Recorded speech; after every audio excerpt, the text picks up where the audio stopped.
Bismillahirrahmanirrahim. Assalamualaikum warahmatullahi wabarakatuh.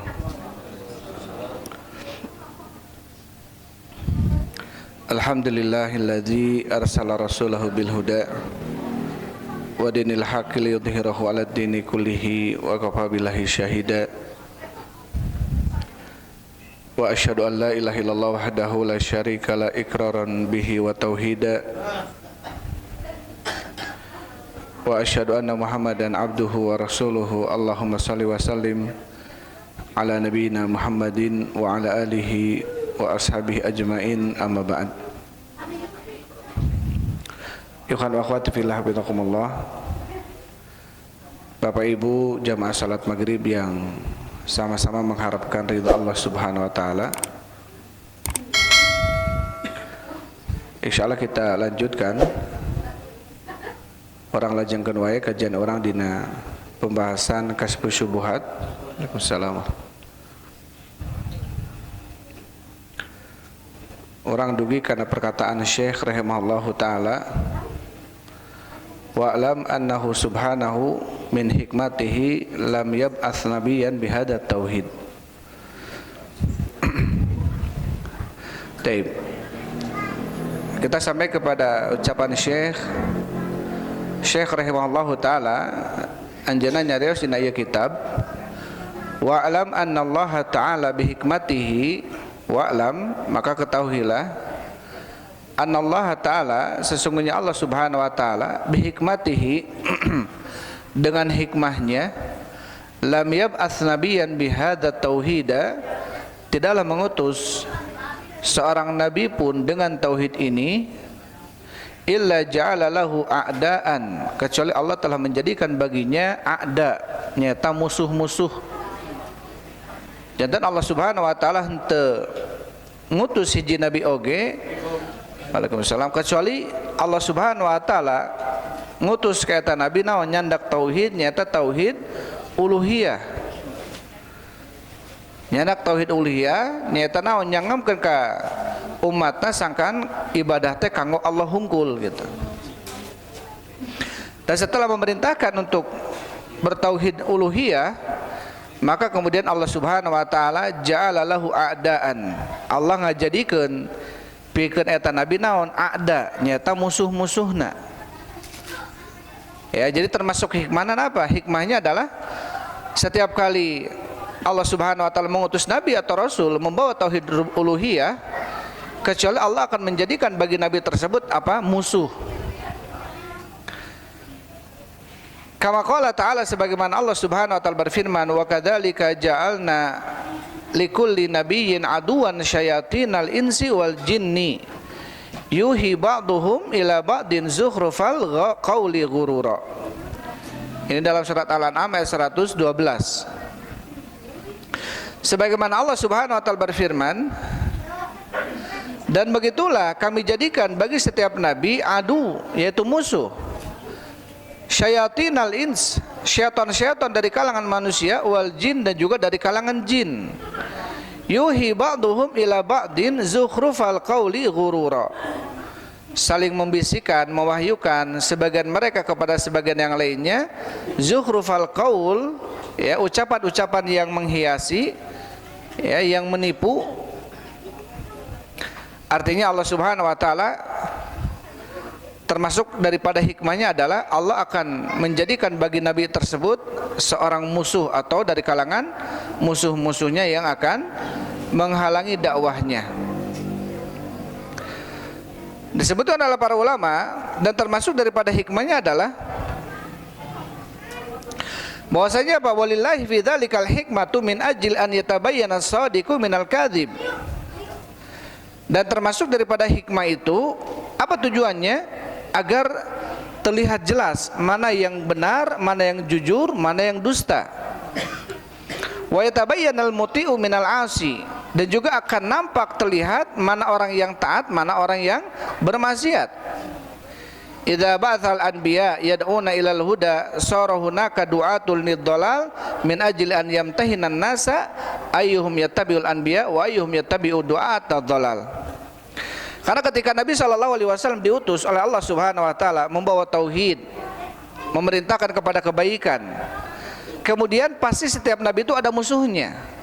Maka musuhnya ini akan berupaya menghalangi dakwahnya tauhid, dakwahnya nabi, sehingga akan terlihat mana orang yang mengikuti nabi, mana ya orang mengikuti orang-orang yang jelas-jelas menghalangi dakwah nabi. Maka akan terlihat mana yang mengikuti hidayah, mana yang mengikuti apa? Kesesatan.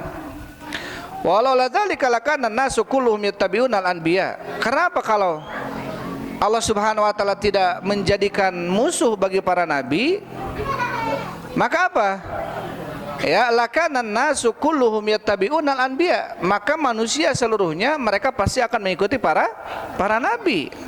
Dan hartosna upami Allah Subhanahu wa taala tengutus musuh-musuh nabi anu ngahalangan dakwah nabi, maka dakwah akan mulus. Dakwah akan orang-orang akan mengikuti jalan nabi. Nggak ada yang akan mengikuti jalan yang menolak dakwah nabi. Kalau begitu apa? Ya dakwah akan mulus-mulus saja. Ya, makanya apa? Tidak akan terlihat mana orang yang menentang, mana jelas-jelas orang yang mengikuti nabi. Taib. Terus apa manfaatnya? Kan Allah Subhanahu wa taala mencintai orang-orang beriman, Allah membenci orang-orang yang menentang kebenaran, Allah membenci orang kafir, gitu ya. Kenapa sekarang manfaatnya? Allah kemudian menciptakan, mengutus nabi dengan tauhid ini, tapi juga Allah mengutus musuh-musuhnya. Apa manfaatnya? Itu tadi, agar terlihat mana orang-orang yang betul-betul ingin hidayah, mana orang-orang yang betul-betul dia ingin kesesatan. Ternyata orang yang ingin keselamatan, yang orang-orang yang ingin hidayah, itu jalannya tidak mudah, mesti ada rintangan. Mesti ada rintangan. Lau sya'allahu la ja'alan nasa taib. Allah Subhanahu wa taala berfirman, kalau seandainya Allah Subhanahu wa taala berkehendak, maka Allah akan menjadikan manusia itu semuanya dapat hidayah. Ya. Manusia itu semuanya dapat hidayah. Dan sangat mungkin bagi Allah untuk melakukan itu.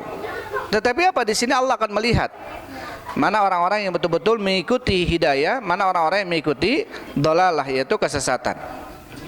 Jadi salah satu fungsi kenapa kemudian Allah mengutus musuh-musuh para nabi yang menghalangi dakwahnya para nabi.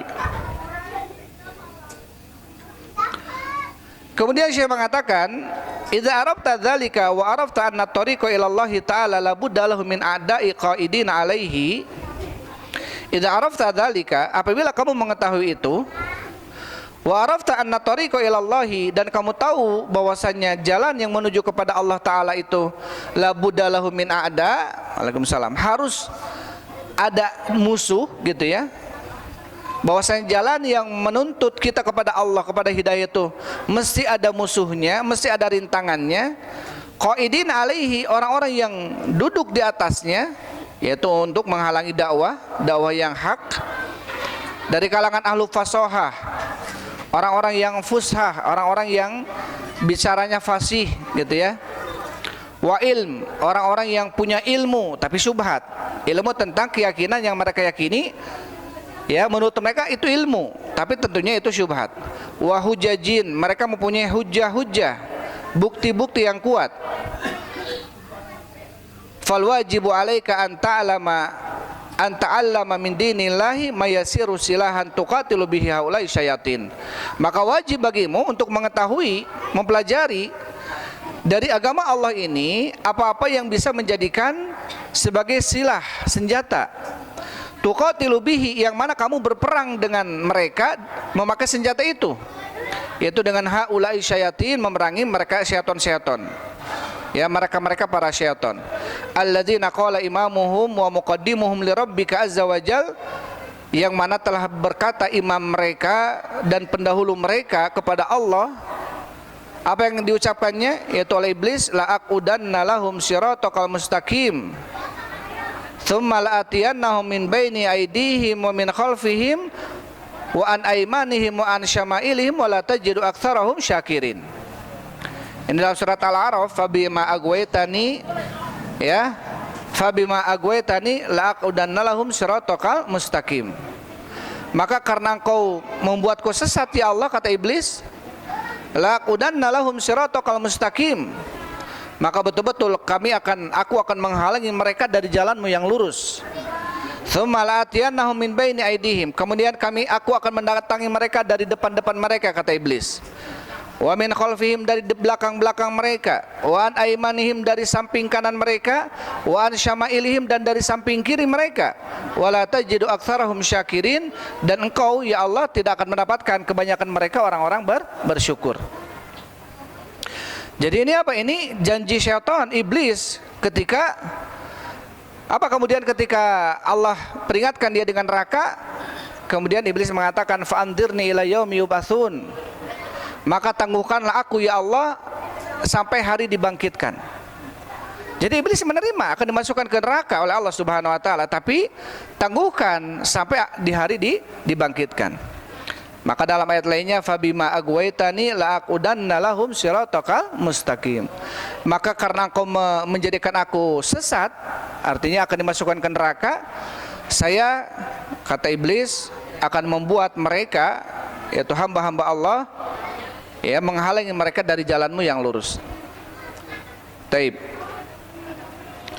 Maka kata Syekh rahimahullahu taala, ketika kamu tahu bahwasannya jalan untuk menuju Allah itu harus ada rintangannya, jalan menuju hidayah itu harus ada rintangannya, jalan menuju surga itu harus ada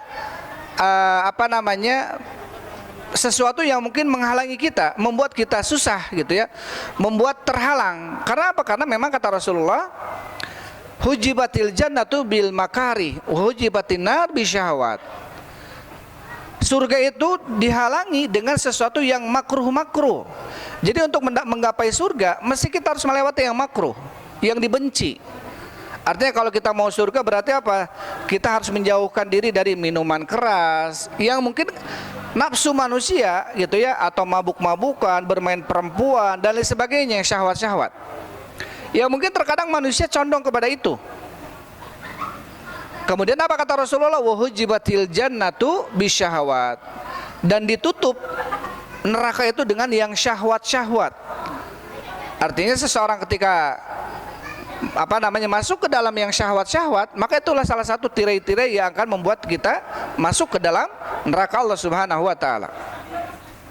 Maka ketika kamu tahu bahwasannya jalan menuju Allah itu harus ada rintangannya, harus ada yang menghalanginya, jadi nggak semudah yang kita bayangkan gitu ya. Ada orang-orang mengatakan muda senang-senang, kaya tua kaya raya, mati masuk surga. Seakan-akan semudah itu masuk surga, ya. Padahal harus ada apa? Harus ada upaya, harus ada ijtihad, bersungguh-sungguh untuk meraih surga. Harus ada pengorbanan yang harus kita korbankan. Untuk apa? Untuk meraih surga. Salah satunya musuh-musuh yang akan menghalangi orang-orang dari tauhid adalah ahlu fasahati wa ilmin wa hujaj. Orang-orang yang fasih dalam bicaranya, orang-orang yang menurut mereka itu berilmu dan punya hujah, punya bukti. Maka ketika kita tahu ternyata yang menghalangi dakwah kita ini adalah orang yang punya fasahah, bicaranya fasih gitu ya, maka apa? Berarti kita harus memperdalami ilmu agama, agar ilmu agama tersebut menjadi senjata bagi kita yang akan melawan mereka, ya, yang akan melawan mereka. Artinya ada musuh-musuh yang bisa dikalahkan dengan lisan. Seperti orang-orang munafik pada zaman Rasulullah, apakah mereka diperangi, dipenggal leher mereka oleh Rasul? Tidak. Ya. Orang-orang munafik, Abdul bin Ubay bin Salul atau reng-rengannya, setelah Rasulullah dikabari oleh Allah Subhanahu wa taala tentang nama-nama mereka, orang-orang munafik ini nama-namanya disebutkan, tidak kemudian Rasulullah membunuh mereka, memerangi mereka. Padahal jelas-jelas orang munafik ini, apa kata Allah? Innal munafikina fi darkil asfali minan nar. Orang munafik itu pada neraka yang paling bawah. Artinya lebih dahsyat permusuhan mereka dibanding orang kafir sekalipun. Karena apa? Karena orang munafik ini serigala berbulu domba, seakan-akan seperti kita, padahal dia menikam dari belakang. Ini munafik. Tetapi untuk melawan orang munafik ini bukan dengan pedang, tapi apa? Dengan lisan, dengan ilmu. Ya, dengan lisan, dengan ilmu. Maka di sini Syekh menganjurkan kepada kita untuk apa? Memperdalami ilmu agama agar dengan ilmu tersebut kita mempunyai senjata. Ilmu ini senjata. Ya. Ilmu ini senjata. Al-Qur'an, Sunnah itu adalah senjata kita. Itu adalah senjata kita. Tinggal kita bisa mengoperasikannya tidak gitu. Quran Sunnah ini senjata, tinggal kita bisa mengoperasikannya tidak. Ya, karena untuk mengoperasikan Quran Sunnah harus mempelajari ilmu apa? Ilmu nahwu, ilmu shorof, ya. Ini salah satu caranya. Untuk apa? Agar kita bisa mengoperasikan senjata itu. Memahami Quran dan Sunnah.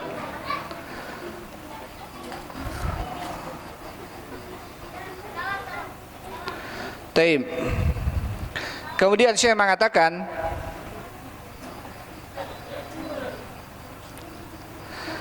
dibawakan dalil ya oleh Syekh rahimahullah taala di sini, sebagaimana telah berkata imamnya mereka yaitu iblis kepada Allah Subhanahu wa taala, la'aqudanna lahum siratal mustaqim, betul-betul aku akan menghalangi mereka dari jalanmu yang lurus ya Allah. Artinya apa? Artinya iblis ini akan sangat berupaya bagaimana caranya agar manusia ini tersesat, ya, agar manusia ini jauh dari jalan Allah. Gak senang iblis itu kalau manusia bertauhid semuanya, gak senang. Sehingga bagaimana caranya agar mereka jauh dari jalan Allah Subhanahu wa taala? Akan ada upaya. Makanya Allah Subhanahu wa taala berfirman, wala tattabi'u khutuwati syaitan, janganlah kalian mengikuti langkah-langkah syaitan. Ibnu Qayyim rahimahullah ta'ala mengatakan bahwasannya syaitan untuk menggoda manusia enggak dengan satu langkah, tapi ada beberapa langkah. Dengan langkah ini, langkah itu, dan lain sebagainya. Sehingga apa? Kita harus ketahui langkah-langkah syaitan yang akan membuat kita jauh dari Allah Subhanahu wa ta'ala. Kalau kata Ibnu Qayyim, seperti seseorang manusia dibuat langkah pertama dibikin lalai, dibikin jauh dari ilmu, dibikin mereka bermaksiat sama Allah karena tidak berilmu, dibikin mereka apa? Tidak bisa menundukkan hawa nafsu mereka dan bermaksiat. Dibuat mereka kemudian karena jauh dari ilmu melakukan amalan ternyata itu bid'ah. Ya, dan dia merasa yakin dengan kebid'ahan, merasa benar itu. Sehingga apa? Berkembang kebid'ahannya, dan banyak yang jatuh kepada kebid'ahan ternyata di dalamnya ada bentuk kesyirikan-kesyirikan. Ada bid'ah-bid'ah syirkiyah gitu ya, yang ternyata jatuh kepada kesyirikan. Taib, itu termasuk langkah-langkah syaitan menjauhkan ya manusia dari jalan Allah Subhanahu wa taala.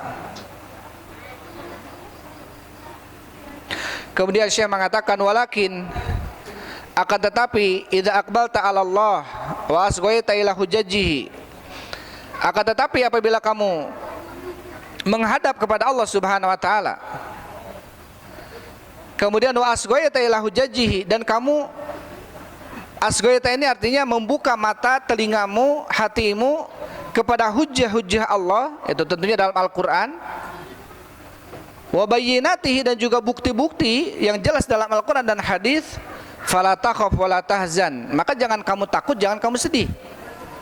Artinya apa? Artinya ketika kita menghadapi musuh-musuh Allah yang jelas-jelas, dia akan berupaya menjauhkan kita dari Allah dengan ilmunya, dengan kefasihannya, mungkin dengan pengikutnya gitu ya, dengan hujah-hujahnya. Maka kita apa? Kita punya Allah Subhanahu wa taala. Apabila kita menghadap kepada Allah, mempelajari Al-Qur'an dan Sunnah, memahaminya dengan pemahaman yang benar, ya, di dalam Al-Qur'an dan Sunnah ada hujah-hujah, ada bukti-bukti, ya, ada dalil-dalil yang akan menguatkan kita. Maka fala takhaf wa la tahzan, maka janganlah kamu merasa takut dan merasa sedih. Mengalahkan ribuan dari kalangan orang yang alim tapi dia musyrik. Karena orang yang ami, yang awam, dia bertauhid, dia menjalankan fitrahnya, menjalankan fitrah dia yang suci. Tentang apa? Tentang tidak ada yang paling berhak untuk diibadahi kecuali siapa? Kecuali Allah Subhanahu wa taala. Ya. Karena kalau kita melihat orang-orang musyrikin ketika itu, mereka menyembah patung, mereka meminta ke kuburan, mereka menyembah batu, ada yang menyembah pohon, menyandarkan diri kepada Ali, kepada kalung dan lain sebagainya. Maka ini sangat bertentangan dengan apa? Dengan fitrah kita, dengan akal sehat kita. Bagaimana hal-hal seperti ini kemudian kita bisa bersandar kepadanya? Dia ini batu, ya, dia ini apa? Hanya sebongkah misalkan batu apapun itulah, atau isim yang masukkan ke dompet kita misalkan, atau apapun itu, ya, sehingga apa? Orang-orang yang melakukan kesyirikan, maka hakikatnya apa? Dia akal salimahnya, akal sehatnya itu nggak benar. Masa kita mau meminta kepada sesuatu yang dia pun tidak bisa menyelamatkan dirinya? Ya kan seperti itu. Patung-patung, batu-batu, baik terbuat dari kayu, dari batu. Pernah Umar bin Khattab, semoga Allah meridhoinya, dalam sebuah riwayat, ini tapi diperselisihkan riwayatnya. Suatu saat beliau tertawa dan menangis dalam satu saat, satu waktu. Ditanya oleh sahabat-sahabatnya, kenapa kau tertawa ya Umar? Kemudian mengatakan, saya tertawa, ingat dulu ya, saya membuat Tuhan saya dari roti, membuat patung dari roti. Ketika saya lapar, saya makan tuh roti. Ada lapar. Dan kenapa kamu menangis? Saya teringat pernah mengubur anak saya hidup-hidup. Ini menunjukkan apa? Menunjukkan bahwasanya orang-orang musyrikin ketika itu, maka Umar pun tertawa melihat kondisi seperti ini. Tapi asar ini diperselisihkan ya oleh para ulama tentang kesahihannya. Karena anak-anak Umar seperti Hafsah ya dan yang lainnya tidak ada yang dikubur hidup-hidup oleh Umar bin Khattab, sehingga ada yang kemudian membantah tentang asar riwayat ini. Tapi yang kita ambil pelajaran bahwasanya orang-orang musyrikin itu terdahulu, mereka orang-orang yang tidak menggunakan akal sehat mereka. Bagaimana bisa meminta-minta kepada jelas-jelas dia batu yang untuk dirinya sendiri tidak bisa berbuat apa-apa, apalagi untuk orang lain gitu. Atau yang jelas-jelas dia di dalam kubur yang untuk sendirinya sendiri dia mungkin tidak bisa apa-apa, justru dia mengharapkan doa kita yang masih hidup, apalagi dia mau bantu orang lain gitu. Maka orang awam yang dia bertauhid, kenapa bisa memenangkan ribuan ulama dari kalangan musyrikin? Karena orang awam dia memakai akal sehatnya, fitrahnya, ya. Pakai akal saja kita udah bertentangan dengan akal sehat gitu ya orang musyrik ini. Karena jelas-jelas tidak masuk akal bagaimana kita bisa minta-minta ke batu, ke pohon gitu ya, atau ke tempat-tempat angker dan lain sebagainya.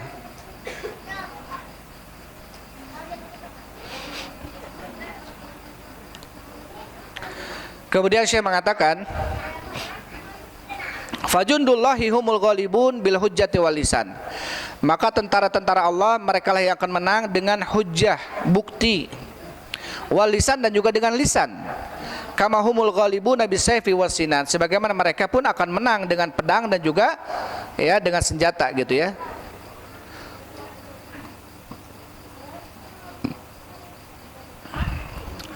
Taib. Kemudian saya mengatakan wa innamal khaufu 'alal muwahhid wa innama al khaufu 'alal muwahhid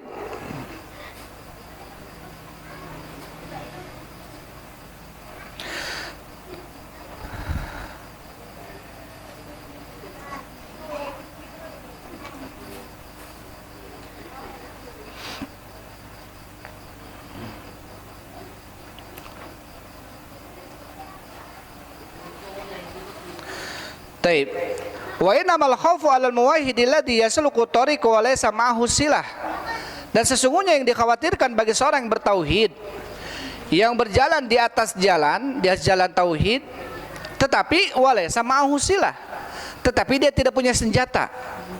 Senjata apa? Maksudnya senjata untuk membantah. Ya. Ketika kita mengatakan nggak boleh loh minta-minta ke kuburan, nggak boleh loh minta-minta ke patung dan lain sebagainya.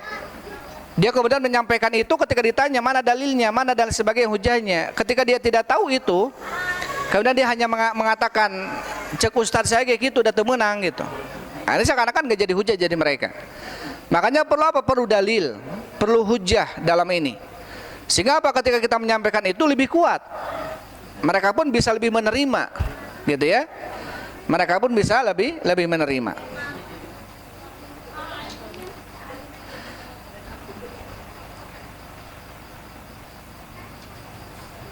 Taib.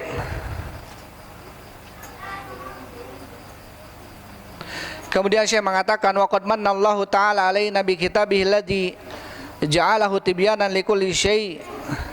Dan sungguh Allah Subhanahu wa taala telah memberikan kenikmatan kepada kita dengan kitabnya yaitu Al-Qur'an, alladzi ja'alahu tibyanan, yang mana Allah telah menjadikan Al-Qur'an itu sebagai tibyan. Ya, sesuatu yang tibyan, yang menjelaskan, likulli syai', terhadap segala sesuatu. Wa hudan wa rahmah, sebagai petunjuk, sebagai rahmat, wa busra, sebagai kabar gembira, lil muslimin, bagi orang-orang muslim.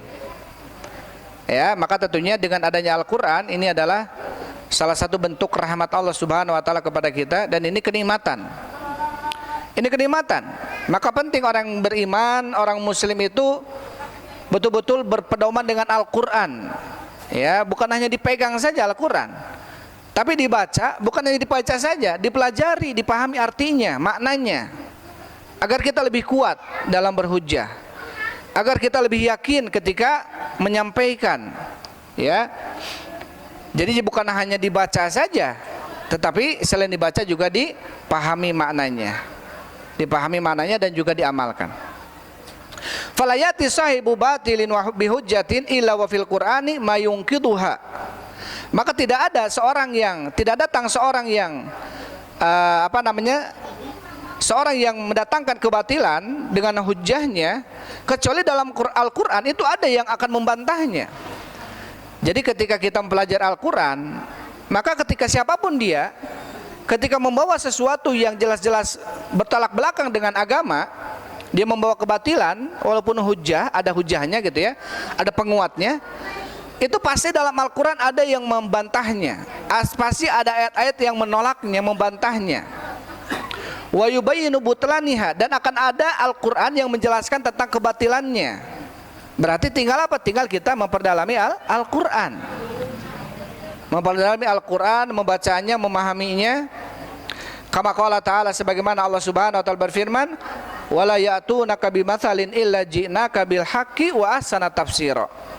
Dan tidaklah mereka datang kepadamu ya Muhammad bimatsalin, dengan sebuah permisalan, illa ji'naka bil haqq, kecuali kami akan mendatangkan kepadamu dengan al-haq, dengan kebenaran, wa ahsana tafsira, dengan penafsiran yang paling baik.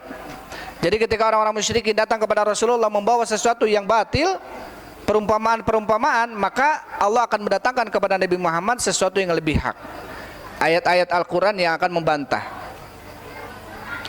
Qala ba'dul mufassirin hadhil ayata amatun fi kulli hujjatin.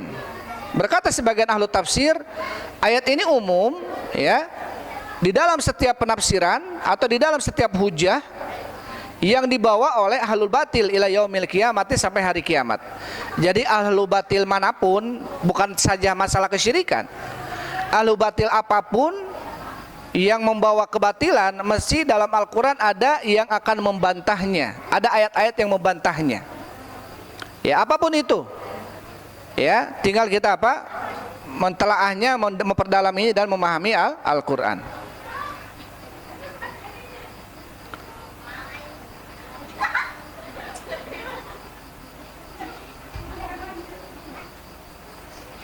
Artinya apa kata Syekh Shalih Fauzan? Fala yujad syubhatun fid dunya aw batilun fid dunya yudli bihi kafirun aw mulhid ila wa fil qur'ani ma yaruddu alaihi lakin la yatabayyanu hadza illa bima'rifatil qur'an wa tafaqquh fihi. Artinya tidak ada ya syubhat pun di dunia atau kebatilan pun di dunia yang dijadikan sebagai penguat oleh orang-orang kafir atau orang-orang sesat, kecuali di dalam Al-Qur'an ada yang akan membantahnya, akan ada ayat yang membantah itu gitu. Ya, hanya saja tentunya itu tidaklah bisa diketahui kecuali orang-orang yang tafaqquh, memperdalami Al-Qur'an. Ya, makanya penting bukan hanya dibaca saja Al-Qur'an itu, tapi dipahami ya. Kemudian dibaca terjemahnya biar paham.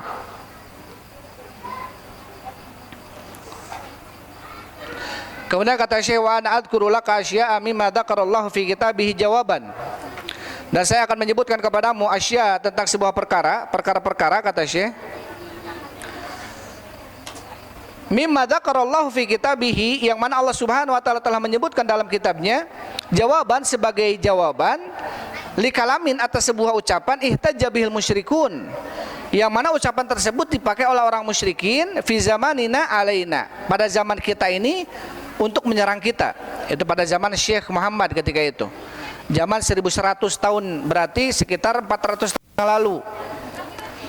Jadi kata Syekh, saya akan menjelaskan kepadamu, menyebutkan sebuah permasalahan yang mana Allah Subhanahu wa taala menyebutkan dalam Al-Qur'an sebagai jawaban atas ucapan-ucapan yang dipakai hujah oleh orang-orang musyrikin pada zaman kita sekarang untuk menyerang kita gitu.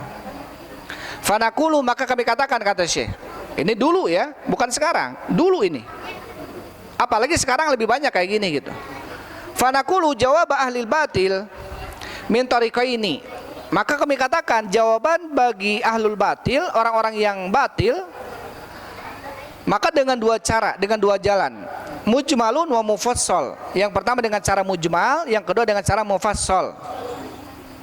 Amal mujmal, adapun yang mujmal, ya, mujmal ini dengan cara-cara yang umum, ya. Ini maksudnya syubhat-syubhat yang dibawakan oleh orang-orang musyrikin ketika itu tentang dalil mereka bolehnya ke kuburan minta-minta dikubur, bolehnya mereka menyembelih untuk selain Allah Subhanahu wa taala atau untuk Allah tapi di kuburan wali fulan, atau menyembelih dipersembahkan sesembelihannya untuk wali fulan dan fulan misalkan ya, atau mereka mengagungkan bahkan membangun masjid besar sekali untuk sosok wali fulan misalkan, karena banyak. Seakan-akan mereka mempunyai dalil atas itu, dalil-dalil yang umum, ya, seperti mereka kan para ulama, mereka para wali, perlu untuk kita muliakan, ya, dan mereka termasuk syiar-syiar Allah. Kata Allah apa? Wa may yu'azzim sya'airallah fa innaha min taqwal qulub. Barang siapa yang mengagungkan syiar Allah, wali, ulama adalah syiar Allah kata mereka, maka itu adalah ketakwaan hati, ya. Maka dengan ayat-ayat umum mereka membawakannya. Maka kata Syekh, maka bisa dijawab dengan dua jawaban. Yang pertama mujmal, yang kedua mufassal. Mujmal secara umum, secara global, mufassal secara terperinci. Amal mujmalu, adapun jawaban secara global atau umum, fahuwal amrul adimu wal faidatul kabiratu liman aqalaha. Maka ini adalah perkara yang sangat besar, faidah yang sangat agung bagi orang-orang yang memahaminya. Wa dzalika qauluhu ta'ala, dan itu adalah firman Allah Subhanahu wa taala. Apa kata Syekh membawakan ayat dalam surat Ali Imran ayat 7? Huwallazi anzala 'alaikal kitaba minhu ayatun muhkamatun hunna ummul kitab wa ukhra mutasyabihat. Dialah Allah Subhanahu wa taala yang telah menurunkan bagimu Al-Qur'an ya Muhammad. Di dalam Al-Qur'an tersebut ada ayat-ayat muhkamat yang jelas, dan diantaranya juga ada umul kitab, dan yang lainnya ada ayat-ayat mutasyabihat. Jadi ayat-ayat yang jelas tidak perlu ditafsir lagi, sudah paham kita gitu ya. Ada umul kitab, sebagian mengatakan Al-Fatihah. Juga ada ayat-ayat apa? Ada ayat-ayat mutasyabihat, ayat-ayat yang perlu ditafsir, diperinci, biasanya dengan kalam ulama atau dengan dalil hadis, setidaknya dengan penafsiran para sahabat gitu ya. Dan yang lainnya ada ayat-ayat yang mutasyabihat. Sampai sana. Kemudian kata Allah berfirman melanjutkan, fa amal ladina fi qulubihim zaigun, maka orang-orang yang di dalam hatinya ada zaig, yaitu ketergelinciran, kesesatan. Apa kata Allah? Fayattabi'una ma tasyabaha minhu, maka mereka senantiasa akan mengikuti ayat-ayat yang mutasyabihat. Jadi orang-orang yang dalam hatinya melenceng, sudah ada kesesatan dalam hatinya, justru mereka akan mengambil ayat-ayat mutasyabihat, bukan yang muhkamat gitu. Untuk apa? Ibtigho al-fitnah, untuk mencari fitnah.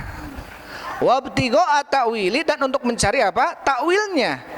Wa ma ya'lamu ta'wilahu illallah, dan tidak ada yang mengetahui ta'wilnya kecuali Allah Subhanahu wa taala. Jadi justru mereka mencari, justru menakwil-nakwil ayat-ayat yang mutasyabihat gitu ya. Yang muhkamat mereka biarkan, padahal kita dianjurkan oleh Allah beramal dengan sesuatu yang jelas bagi kita, muhkam, yang kita pahami sudah. Yang mutasyabihat kita sampingkan, kita pahami dengan para ulama memahaminya. Jangan sampai kita memahami sendiri gitu ya. Jadi butuh butuh tafsilnya, perincian di dalam memahaminya. Tapi orang-orang yang dalam hatinya ada zaig, ada kesesatan, justru mereka mengikuti ayat-ayat yang seperti ini. Ya, dengan ayat-ayat yang mujmal.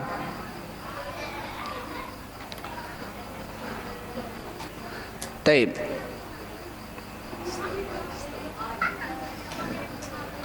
Kemudian kata Syekh, waqad sahha Rasul sallallahu alaihi wasallam, dan telah sahih dari Rasulullah sallallahu alaihi wasallam, annahu qala, sesungguhnya Rasulullah bersabda, idza ra'aitumul ladzina yattabi'una ma tasyabaha minhu faulaika alladzina sammallahu fahdharuhum. Kata apa kata Rasulullah? Apabila kalian melihat orang-orang yang senantiasa mengikuti yang mutasyabihat daripada Al-Qur'an, apa kemudian? Faulaika alladzina sammallah, maka mereka adalah orang-orang yang telah Allah namai. Dengan apa? Di dalam ayat. Maksudnya yang dinamai dalam ayat, fa amal ladzina fi qulubihim zaigun, yaitu orang-orang yang dalam hatinya ada zaig, ada kesesatan. Apa kemudian kata Rasul? Fahdharuhum, maka berhati-hatilah kalian kepada mereka. Berhati-hati kepada mereka. Ini jawabannya mujmal. Jadi ketika ada orang-orang yang memahami, kan dalam Al-Quran juga seperti ini, dalam Al-Quran seperti itu, ini masih harus diperinci lagi. Wa may yu'azzim hurumatillah wa may yu'azzim sya'airallah fa innaha min taqwal qulub wa may yu'azzim hurumatillah fa huwa khairul lahu inda rabbih. Barang siapa yang mengagungkan syiar Allah, barang siapa yang mengagungkan sesuatu yang dihormati oleh Allah. Para wali dihormati oleh Allah, para wali dimuliakan oleh Allah, betul. Tapi bentuk pengagungan kita kepada para wali sebatas yang telah ditentukan oleh Allah dalam Al-Quran atau oleh Rasul dalam hadis. Ya, jangankan kita cium kakinya, ketika kita berdiri, ketika ada masuk misalkan orang yang kita cintai, ustadz kita, guru kita yang mulia, dia berdiri, datang terus kita berdiri menyambut dia, itu pun termasuk tidak boleh. Tapi sekarang kan banyak akhirnya apa? Orang-orang pingin dimuliakan oleh murid-muridnya. Ya, nasallahu salamatu wal afiyah. Itu saja, hal kecil ini saja sebetulnya sudah tidak boleh gitu ya. Mereka akhirnya apa? Mengambil dalil dengan dalil umum. Memang betul, yang perlu kita muliakan adalah sosok-sosok yang memang harus kita muliakan. Jadi sosok yang Allah muliakan, maka perlu kita muliakan. Karena bentuk ketakwaan kita kepada Allah adalah dengan cara kita memuliakan sosok yang dimuliakan oleh Allah. Seperti apa sosok itu? Ada waktu, ada tempat, ya, ada sosok manusia seperti para nabi, para rasul, para sahabat, orang-orang mulia kalangan tabi'in, para ulama. Sampai kata Rasulullah, laisa minna man lam ya'rif li alimina haqqahu. Bukan termasuk golongan kami, kata Rasulullah, orang yang tidak mengetahui hak-hak para ulamanya. Ulama perlu kita muliakan mereka, tapi bukan berarti memuliakan mereka dengan cara kita sujud di depannya, cium kakinya, bukan seperti itu. Memuliakan mereka dengan cara mendahulukan mereka urusan dunia, nggak apa-apa. Mendahulukan mereka, memuliakan mereka dengan cara apa? Dengan cara kita mengikuti petuahnya. Kalau petuahnya baik, kalau petuahnya Al-Quran dan Sunnah, ini bentuk memuliakan mereka. Mengedepankan ucapan mereka dibanding ucapan orang tua kita misalkan. Kalau ternyata ucapan gurunya apa berdasarkan dalil, maka itu bentuk menghormatinya. Tapi kalau kemudian memuliakan mereka di luar batas yang telah ditentukan oleh syariat, ini tidak boleh, jelas nggak boleh. Ada sosok manusia yang perlu kita muliakan, ada sosok tempat yang kita perlu muliakan. Seperti apa? Mekah, Madinah, Masjidil Aqsa, yang kata Allah Subhanahu wa taala, alladzi barokna haulahu, yang kami berikan berkah sekitarnya. Ya, jadi ada tempat-tempat yang memang perlu kita muliakan. Ketika masuk ke tanah haram pun beda dengan kita masuk ke tanah-tanah yang biasa. Apapun apa saja yang diamalkan di dalamnya, apa yang tidak boleh, itu ada ketentuannya. Ya, di tanah-tanah haram itu sampai apa? La yunafaru saiduha wala tultaqat luqatatuha. Ya, tidak boleh kemudian binatang buruannya ketika kita berihram diburu binatang buruannya. Kemudian barang temuannya tidak, ya, seperti itu. Kemudian apa? Ada sosok yang perlu kita muliakan seperti apa? Waktu. Sekarang seperti apa? Bulan Dzulqa'dah. Ini bulan haram. Setelah Dzulqa'dah apa? Bulan Dzulhijjah. Setelah Dzulhijjah bulan Muharram. Ini 3 bulan yang haram yang berurutan. Baru bulan yang keempatnya adalah bulan Rajab. Allah Subhanahu wa taala berfirman, inna iddatasyuhuri indallahi 12 syahran fi kitabillah. Sesungguhnya bilangan bulan di sisi Allah ada 12 bulan dalam kitab Allah. Yauma khalaqas samawati wal ard, pada hari Allah menciptakan langit dan bumi. Minha arbaatun hurum. Di antara 12 bulan itu ada 4 bulan yang hurum, artinya yang mulia. 4 bulan ini dimuliakan oleh Allah, maka kita pun perlu memuliakannya. Salah satunya apa? Fala tadlimu fihinna anfusakum. Janganlah kalian mendolimi diri-diri kalian di bulan-bulan itu. Kata Ibnu Abbas, semoga Allah meridhoinya, kedzaliman artinya kemaksiatan. Kemaksiatan yang dilakukan di bulan-bulan haram itu lebih besar dosanya dibanding kemaksiatan yang dilakukan di bulan selain bulan haram. Apa saja bulan haram? Dalam hadis Bukhari Rasul mengatakan salasun mutawaliyatun, 3 bulan berurutan. Dzulqa'dah, sekarang kita Dzulqa'dah. Tanggal berapa nih? 19 ya. 3 bulan berurutan. Dzulqa'dah, Dzulhijjah, Muharram dan Warrajabu baina Jumadal Akhir wa Sya'ban. Kata Rasul, dan bulan Rajab yang terletak di antara Jumadal Akhir dengan bulan Sya'ban. Jadi ada 4 bulan yang mulia yang perlu kita muliakan karena memang Allah memuliakannya. Taib. Jadi jawaban secara mujmal, ya, itu mujmal dan harus diperinci lagi. Nanti kemudian ada jawaban-jawaban secara terperinci dari Syekh. Tapi karena sudah adzan ya, itu saja dulu. Setelah ini baru muqaddimah nih Syekh. Baru setelah ini kita akan membahas tentang syubhat-syubhatnya. Syubhat-syubhat orang-orang musyrikin terdahulu dengan jawaban-jawabannya. Jadi yang tidak kita sampaikan beberapa pertemuan ke belakang ini baru muqaddimah ya, baru pendahuluan. Mudah-mudahan kita masuk ke syubhat pertama dan seterusnya setelah anak pulang dari ibadah haji, semoga dimudahkan dan dilancarkan oleh Allah Subhanahu wa taala. Pakita sakitu oge abdi nyungkeun widi ka jamaah ya. Ka hiji nyungkeun dihapunten samudaya kelepatan bilih abdi aya lepat-lepat carios oge tindakan. Anu kaduana nyungkeun pidoana mudah-mudahan abdi sareng jamaah insyaallah angkat teh kaping 4 wengi pesawat mah kaping 6 enjing-enjing Juni panginten sekitar 5 hari atau 6 hari deui nya anak jamaah 85 jamaah ti KBH Yupi ya, mudah-mudahan di pasien kelancaran sadayana oge di pasien predikat haji mabrur sareng mabruroh. Oge mudah-mudahan jamaah nu aya di dieu sing dimudahkeun ku Allah Subhanahu wa taala urusanna. Oge di pasien kesempatan ku Allah kanggo tiasa angkat ka tanah suci. Amin amin ya rabbal alamin. Sakitu panginten wallahu a'lam bishawab. Alhamdulillah wassalatu wassalamu ala Rasulillah. Subhanakallahumma rabbana wa bihamdik asyhadu an la ilaha illa anta astaghfiruka wa atubu ilaik. Assalamualaikum warahmatullahi wabarakatuh.